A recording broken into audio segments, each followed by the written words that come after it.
చేయడం వల్ల మిమ్మల్ని ఇప్పుడు అరెస్ట్ చేసి కోర్టు పెట్టడం మాకున్నది అది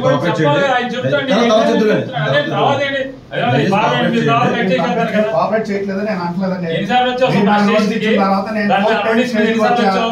నా కంప్లైంట్ ఇచ్చిన డేట్ రోజు నేను వచ్చా, స్టేషన్ ఎవరు లేరండి, మొత్తం 41 తీసుకున్న తర్వాత నేను మీరు ఇచ్చిన డేట్ రోజు నేను వచ్చా, స్టేషన్ ఎవరు లేరండి, స్టేషన్ లో మీరు రాగానే నేను ఫోన్ చేస్తానని అన్నారు.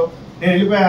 మరుసటి రోజు ఎస్ఐ గారికి ఫోన్ చేశా, నేను అందరు కలిపి తీసుకుంటారా సార్, అందరు కలిపి వద్దామంటే సార్ ఒక పని చేయండి సార్, మీరు ఎవరెవరికైతే నోటీస్ ఇచ్చారో అందరూ లిస్ట్ ఇవ్వండి, అందరం కలిపి ఒకే రోజు వస్తామని నేను చెప్పిన మాట వాస్తవం.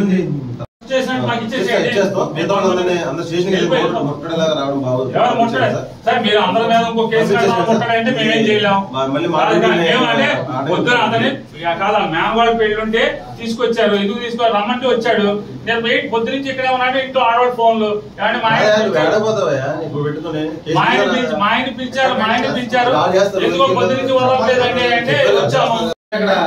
ఎవరు ఉన్నారు మేము ఆడింది నలుగురులో వచ్చిన మాట, నలుగురులో వచ్చిన మాట ఎవరు తెలుసు అండి అనుకుని నవ్వుకున్నారు వాళ్ళు నవ్వుకున్నారు ఏం పర్లేదు తెచ్చారు అనుకుని నవ్వుకున్నారండి. అవునండి అప్పుడు గుర్తుపట్టాను రోజు వస్తుంది కంగారు. మీరు ఏం చేస్తారు చేయండి, మా అయితే ఊరే వేస్తారేమో అంతేనా, వేస్తారండి మీరు వేస్తారా?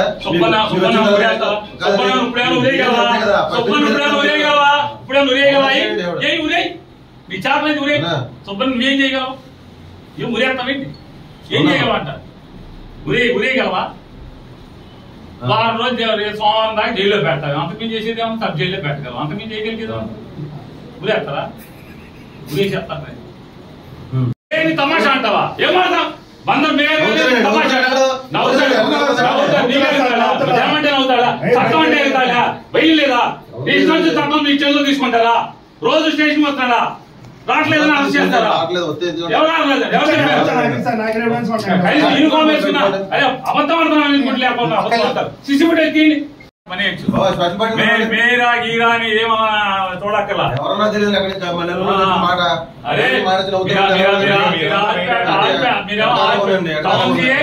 ఎవరికి మీకు అటకారంగా ఉంది, అసలు వ్యవస్థ అంటే మీకు అటకారంగా ఉంది, పోలీస్ వ్యవస్థ అంటే అటకారంగా ఉంది.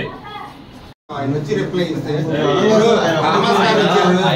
థామస్ గారు వచ్చారు, ఆయన వచ్చి రిప్లై ఇచ్చాడని మాలో థామస్ ఒక్కడే బుద్ధిమంతుడు. రిప్లై ఇవ్వాలని అడిగినట్టు అప్పుడే ఇచ్చేసేవాడు.